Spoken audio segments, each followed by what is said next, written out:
पहला वृक्ष मंदिर और जैन धर्म का विस्तार। आज के समय में वृक्ष मंदिरों की बात की जाती है, वृक्ष लगाने का अभियान चलाया जाता है। तब आदि तीर्थंकर ऋषभदेव के कदम और रायण वृक्ष की बात सामने आती है। जैन धर्म में तीर्थंकरों को किसी न किसी चैत्य वृक्ष के नीचे ही केवल ज्ञान प्राप्त हुआ है। इसलिए मैं कहता हूं कि दुनिया का पहला मंदिर यदि कोई है तो वह वृक्षारा वृक्ष शमरिस है, और वह मंदिर श्री शत्रुंजय तीर्थ पर स्थित रायण वृक्ष के कदम है। ऋषभदेव के समय में वटवृक्ष था और धीरे धीरे उनकी विचारधारा भी उसी वटवृक्ष की तरह फैल गई। उन्होंने तप, बाकी के अघाती कर्मों का क्षय और उसके द्वारा परिनिर्वाण पाने की घटना को एक दुर्लभ घटना बना दिया।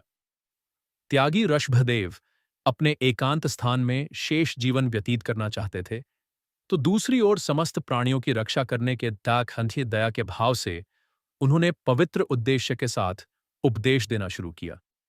अपने पहले उपदेश में ही उन्होंने अहिंसा, सत्य, अस्तेय और अपरिग्रह की मीमांसा की। उन्होंने कहा कि जीवन का लक्ष्य भोग नहीं बल्कि त्याग है, राग नहीं बल्कि विराग है, वासना नहीं बल्कि साधना है। इतना ही नहीं, उस प्राचीन काल में उन्होंने यह भी बताया कि भौतिक राज्य से आध्यात्मिक राज्य महान है। सम्राट भरत के 500 पुत्रों और 700 पौत्रों, साथ ही ब्राह्मी आदि ने प्रवज्ञा यानी दीक्षा ली थी। भरत और सुंदरी ने श्रावक के व्रत लिए थे। आप कल्पना कर सकते हैं कि कैसा भव्य आध्यात्मिक साम्राज्य रहा होगा, जिसमें भगवान ऋषभदेव के परिवार में 84,000 साधु, 3 लाख साध्वियां, 4,750 14 पूर्वधारी, केवल ज्ञानी, 3,50,000 श्रावक और 5,54,000 श्राविकाएं थीं। दीक्षा लेने के बाद त्यागी ऋषभदेव देश के अलग अलग हिस्सों में विचरते थे। कभी खंडहरों में तो कभी श्मशान में ध्यान लगाते थे। उन्होंने लोगों को उपदेश दिया, किसी जीव को मारो नहीं, सबके साथ प्यार से रहो, झूठ मत बोलो, चोरी मत करो, शील व्रत का पालन करो।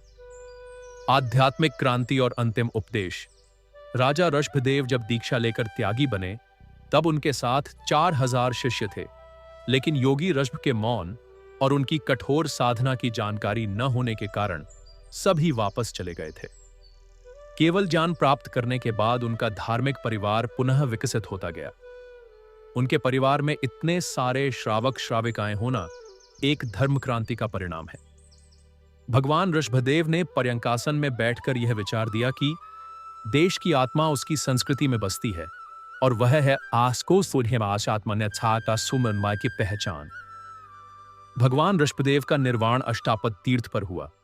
इस तीर्थ के बारे में प्राचीन शास्त्र ग्रंथों से लेकर आधुनिक शोधकर्ताओं ने बहुत सारी जानकारी एकत्र की है, जिसके बारे में हम कभी और बात करेंगे।